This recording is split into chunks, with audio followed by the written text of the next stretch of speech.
Rezamos para empezar nuestra clase. Ven, oh Santo Espíritu, llena los corazones de tus fieles y enciende en ellos el fuego de tu amor. Envía tu Espíritu y serán creados y renovarás la faz de la tierra.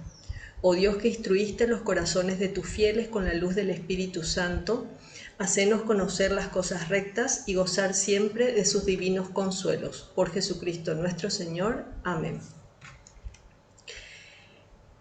Hoy vamos con el capítulo 22 de San Mateo. Y dice lo siguiente: son parábolas y actuaciones de Jesús en torno a las personas que están a su alrededor. Y nos deja muchas enseñanzas Jesús en estos pasajes. Dice, parábola de los invitados a las bodas.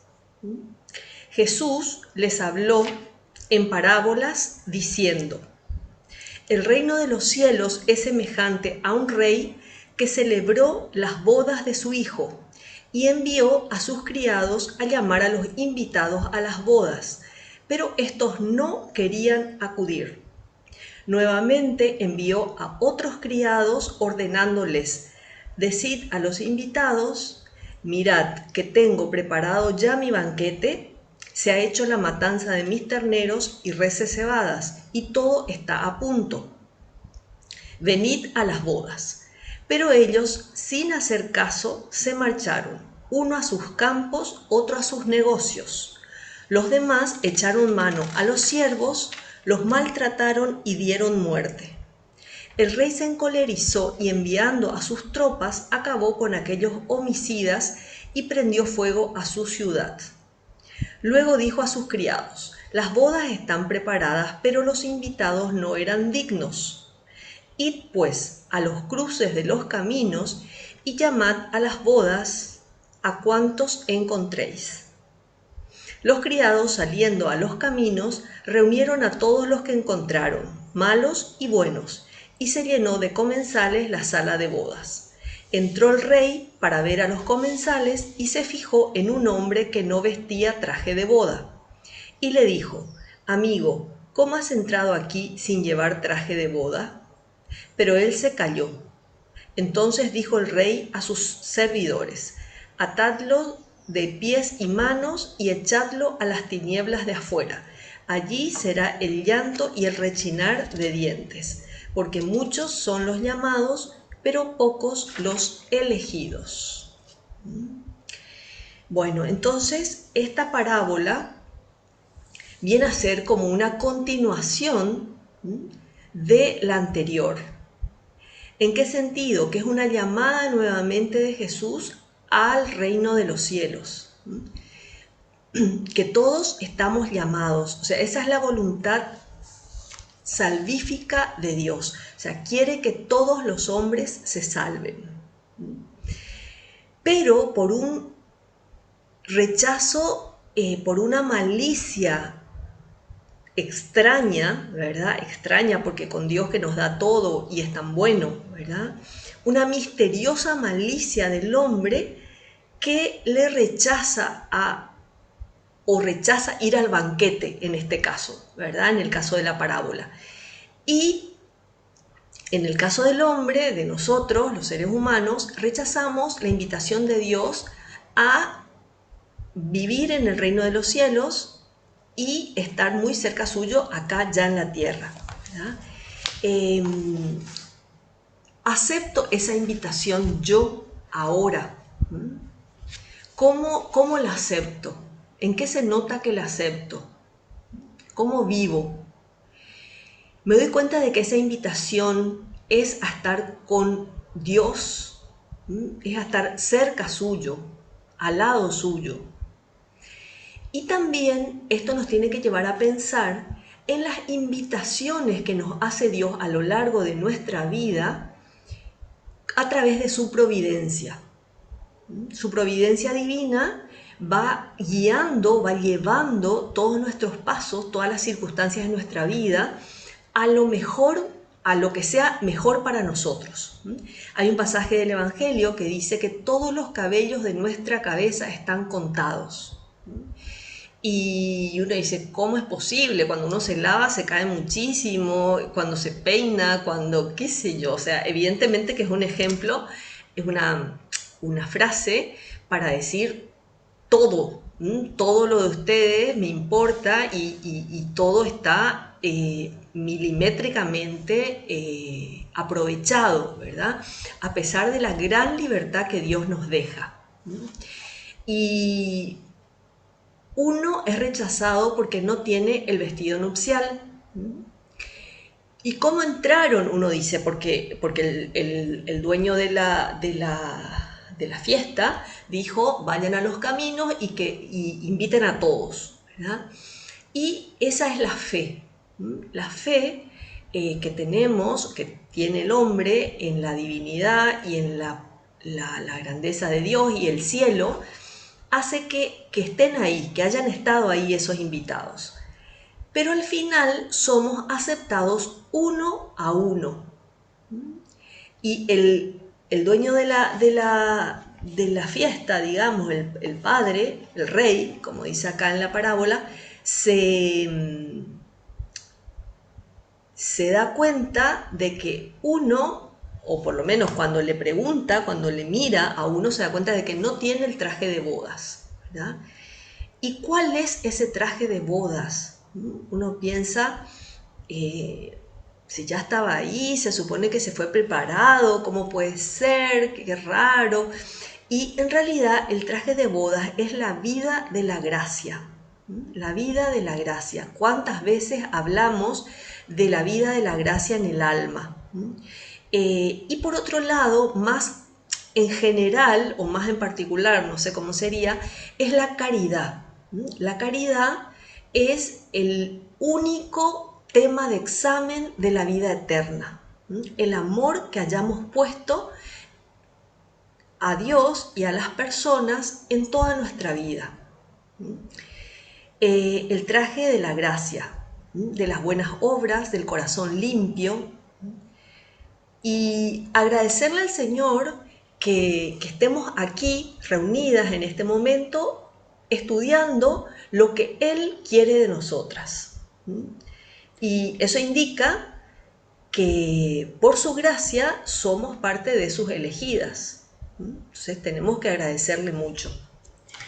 Y la llamada de Dios no admite excusas.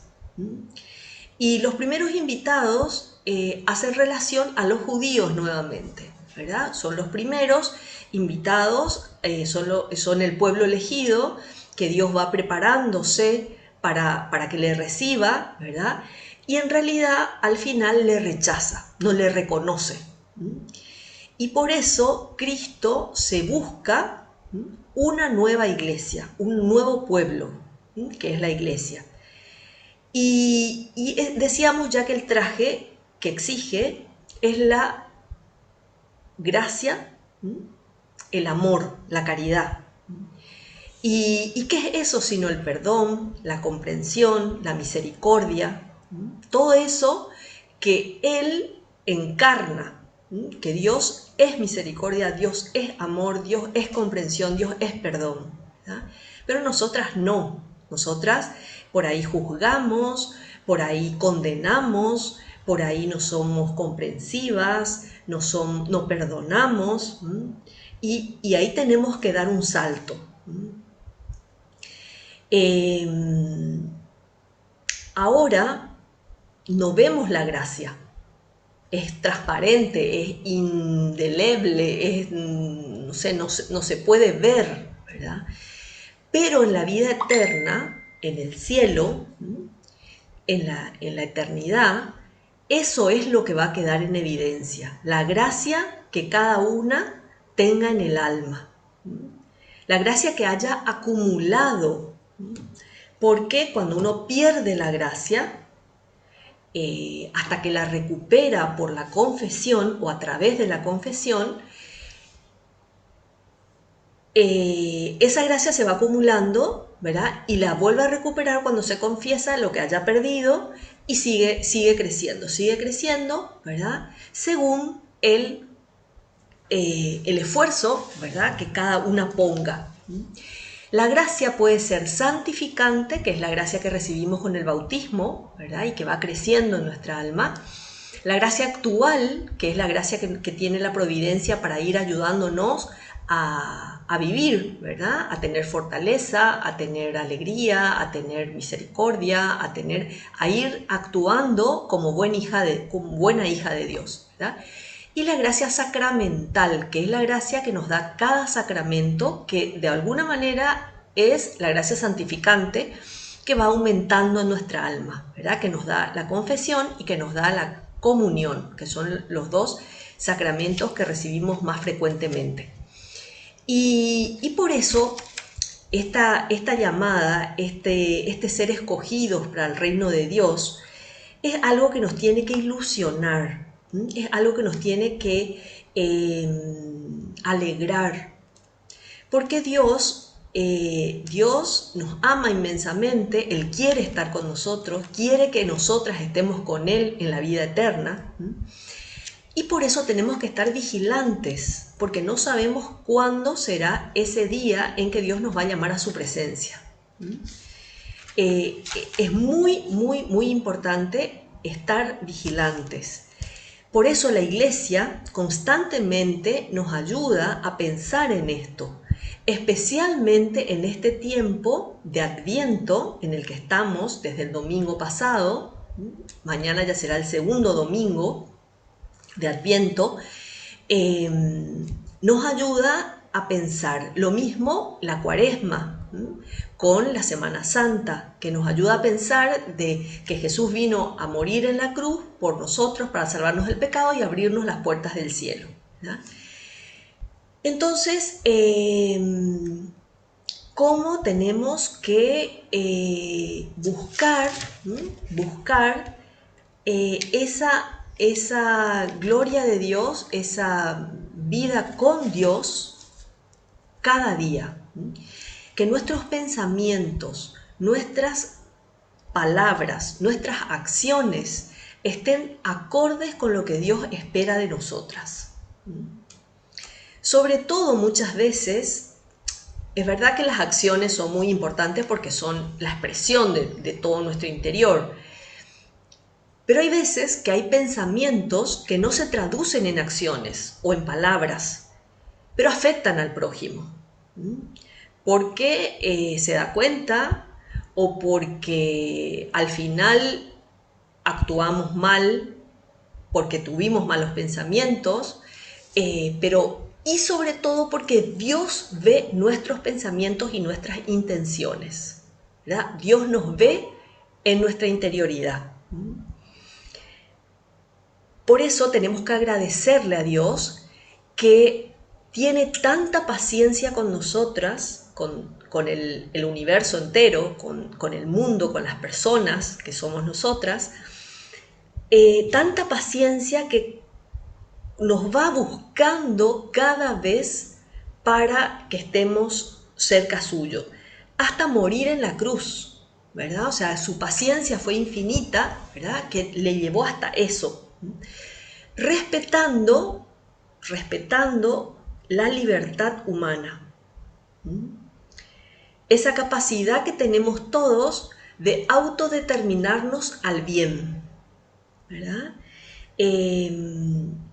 Esa libertad nos da la posibilidad de amar, esa libertad que Dios nos dio, pero también nos da la posibilidad de decirle a Dios que no quiero, que no me interesa, que no le recibo, no le prefiero, no le acepto.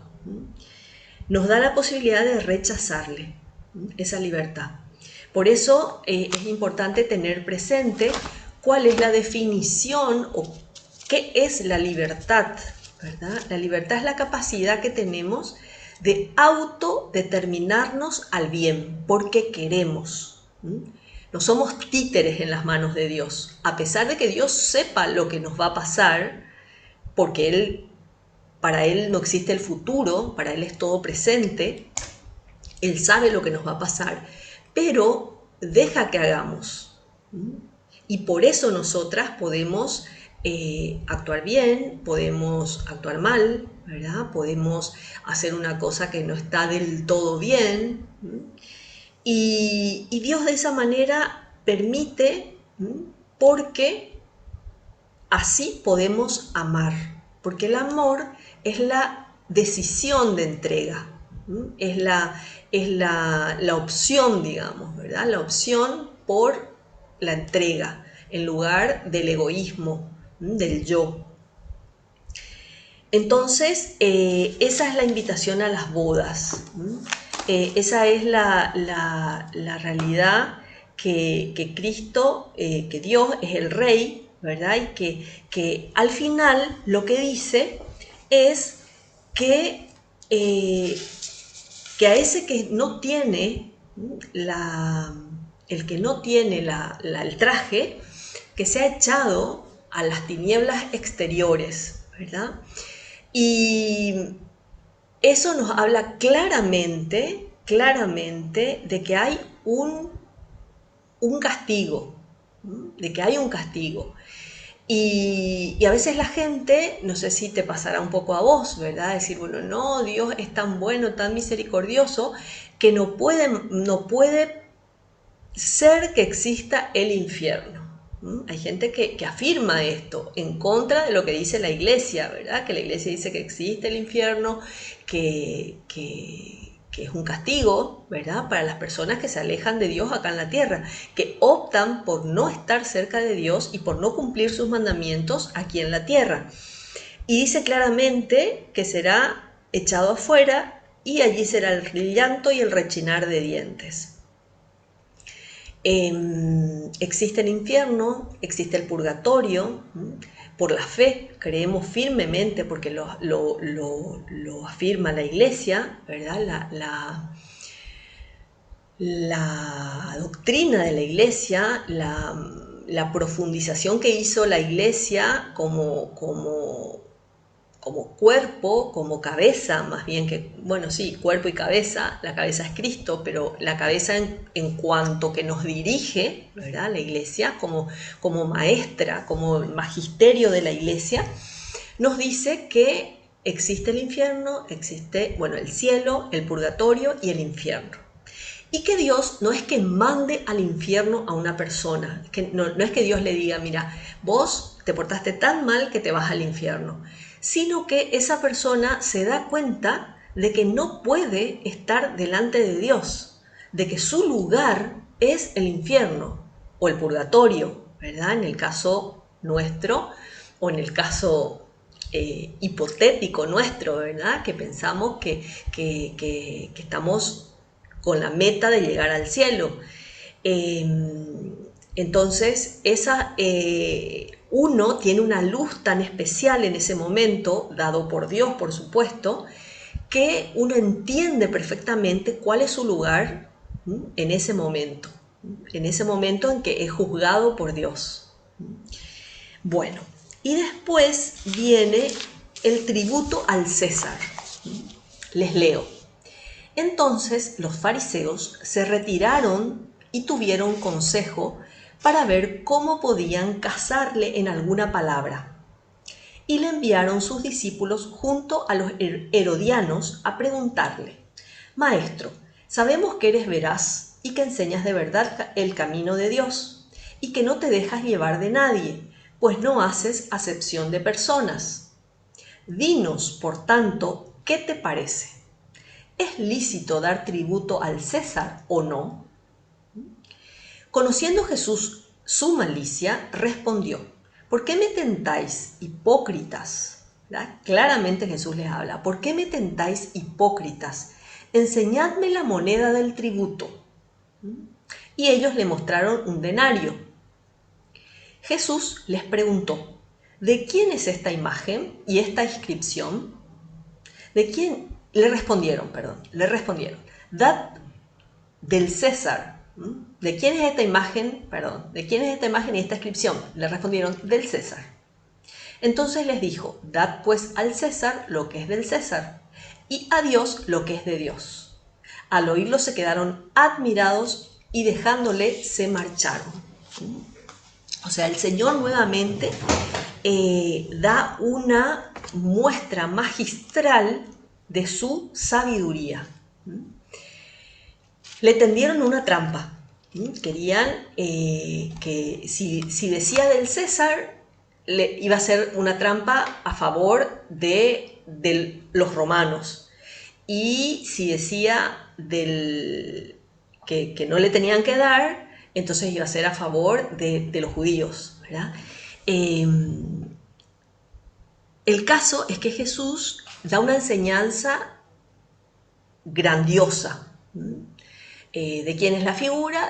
Denle a él lo que es de él, ¿verdad? Porque su figura está en ese dinero, en esa moneda, ¿verdad? ¿De quién es la imagen y esa inscripción?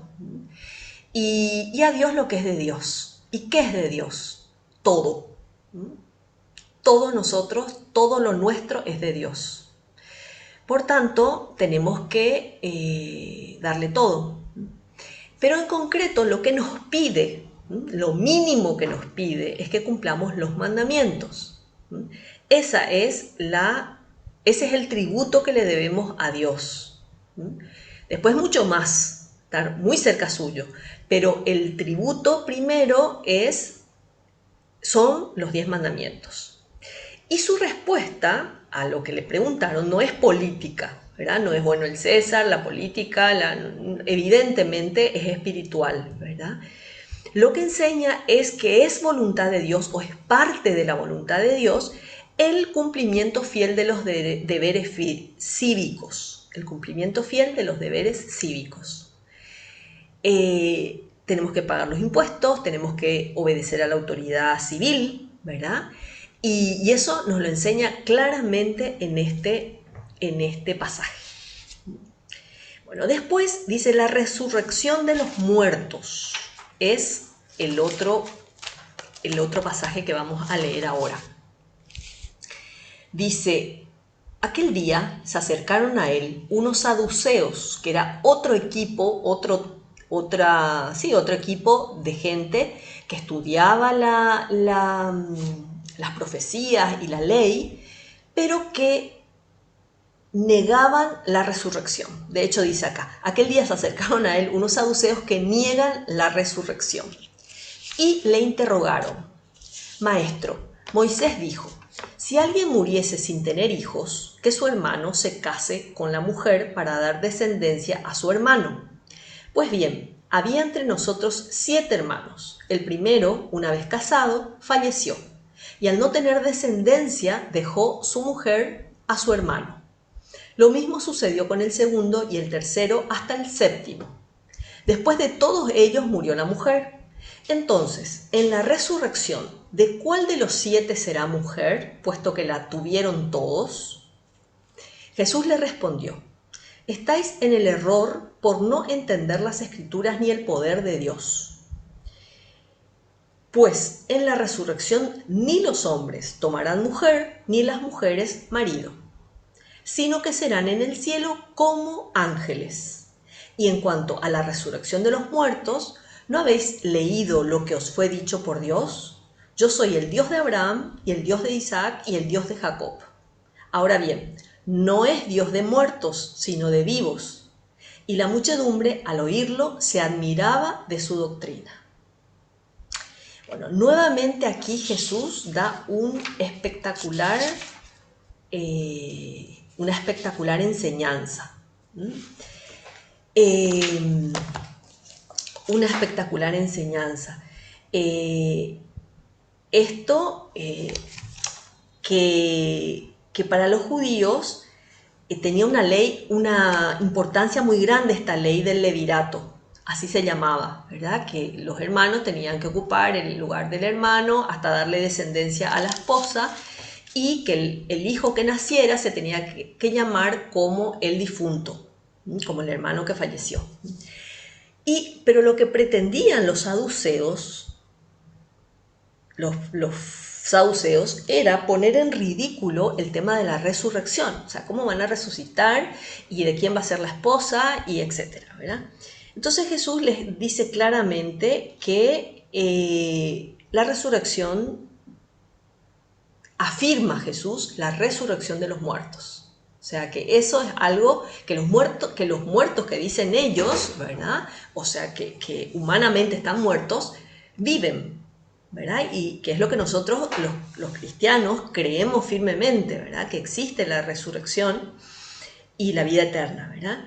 Entonces, enseña que los bienaventurados superan por completo las condiciones naturales del hombre en la tierra. Por eso no será necesario el matrimonio, porque cesan los fines del matrimonio. ¿Cuáles son los fines del matrimonio?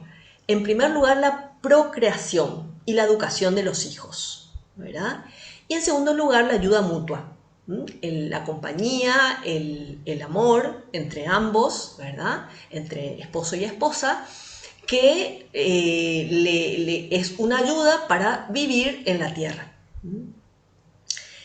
Y a mí me impresionó esto de que por qué no va a ser necesario o necesaria la procreación.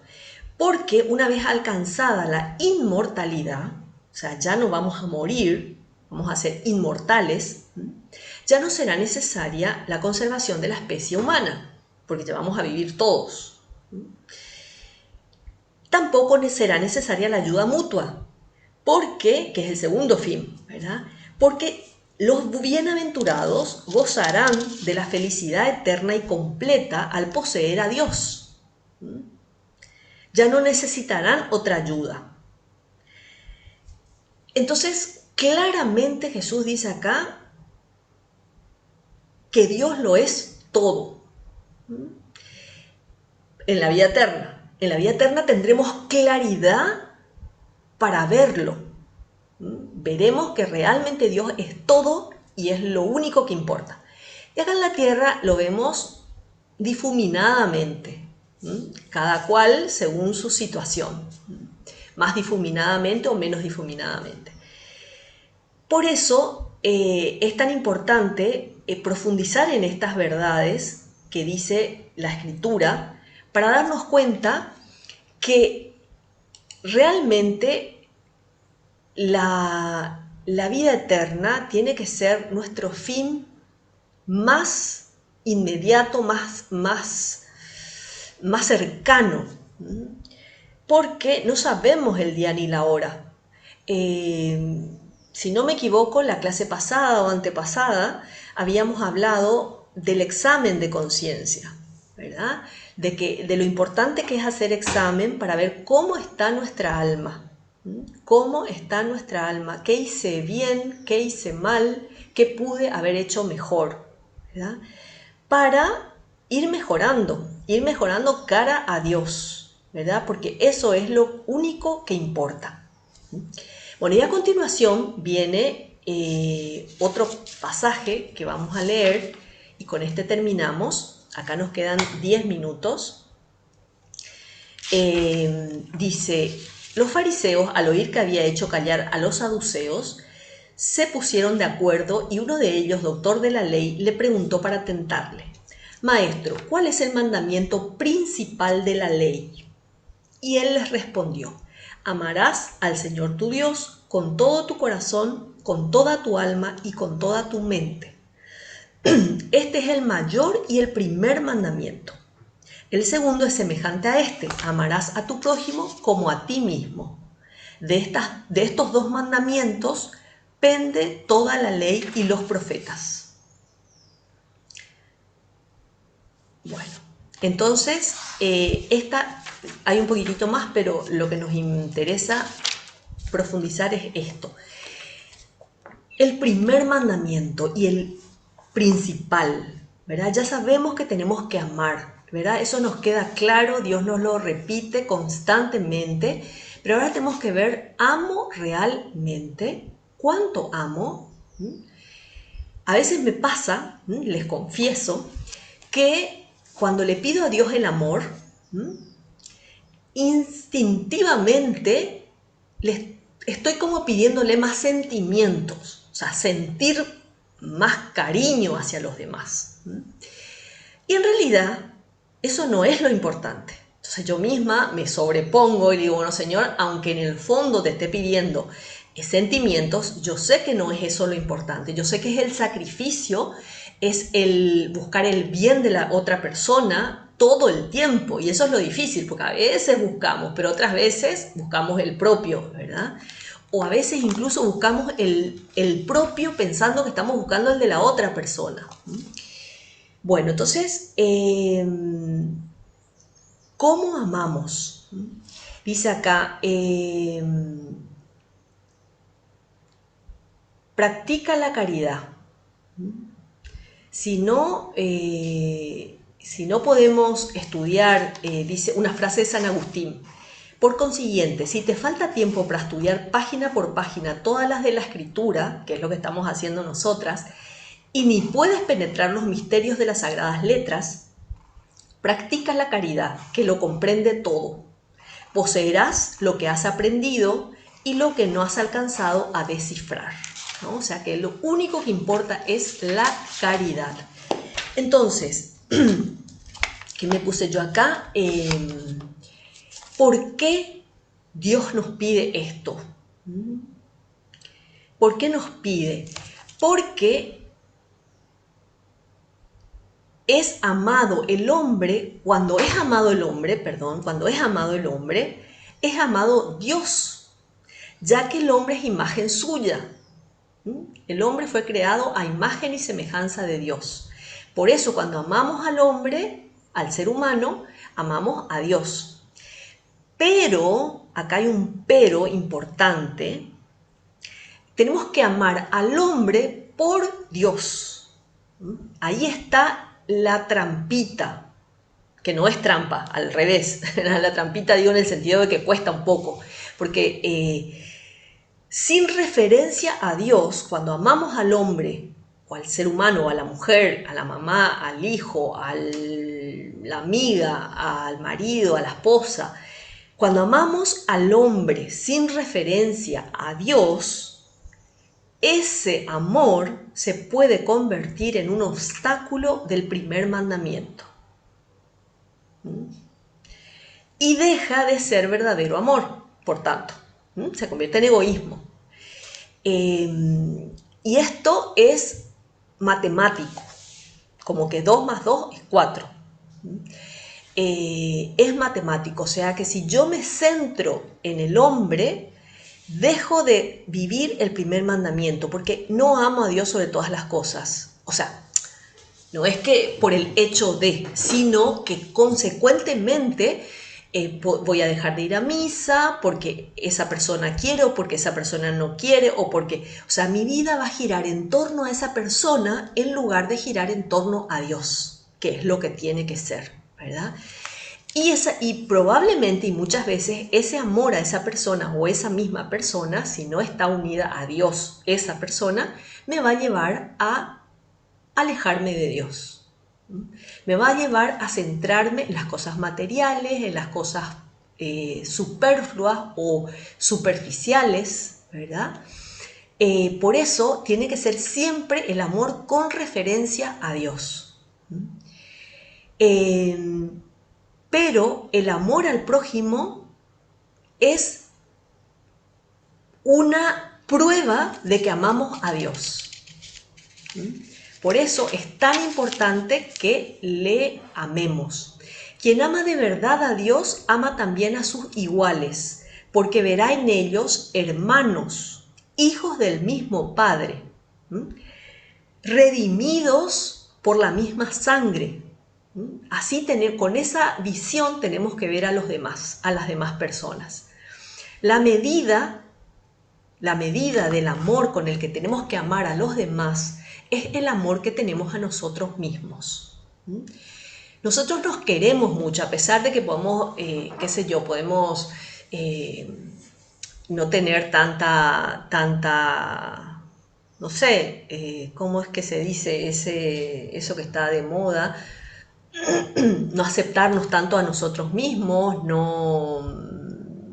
bueno, no me viene la palabra ahora, pero siempre nos queremos. ¿Y por qué? ¿En qué se nota? No es que nos encanta como somos y somos lo máximo, no. se nota en que siempre buscamos nuestro bien. ¿Mm?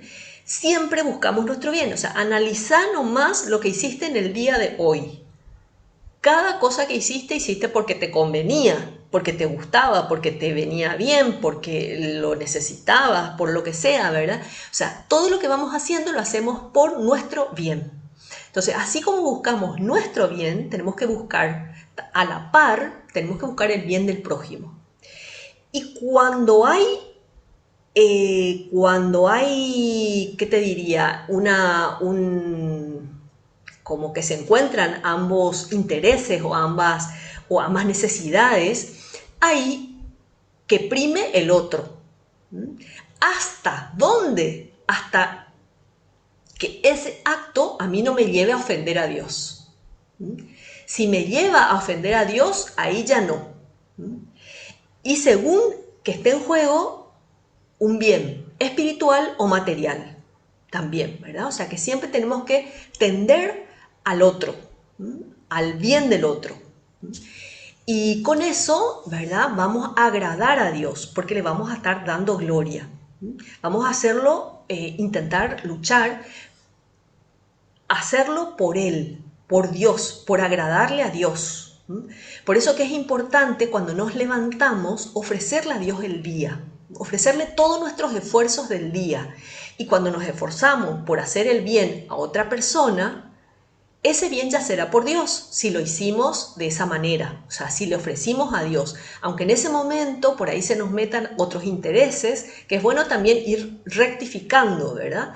Pero ya lo habremos ofrecido al comienzo. Entonces, el amor es lo más importante, la caridad, el buscar el bien de los demás. Y por supuesto, si tengo que buscar el bien de los demás, no voy a hablar mal del prójimo, no voy a hablarle mal al prójimo, no, y si lo hago, le voy a pedir perdón, ¿verdad? Por supuesto, lo positivo tiene en contrapartida que no tengo que hacer lo negativo, ¿verdad? Es como evidente.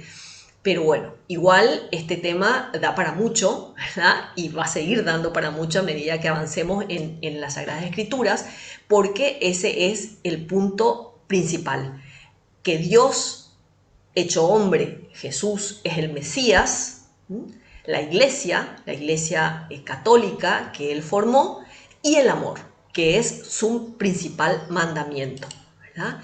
Entonces, con eso acabamos el día de hoy, ¿verdad? Nos quedamos, terminamos el capítulo 22 y nos veremos la próxima vez. Así que hasta el próximo sábado. Chao, Sonia, gracias. Chao Diana, un gusto. Chaucito, nos Chao, vemos. chao, gracias. Chao, Sonia. Chao, Sonia. Chao Jacinta.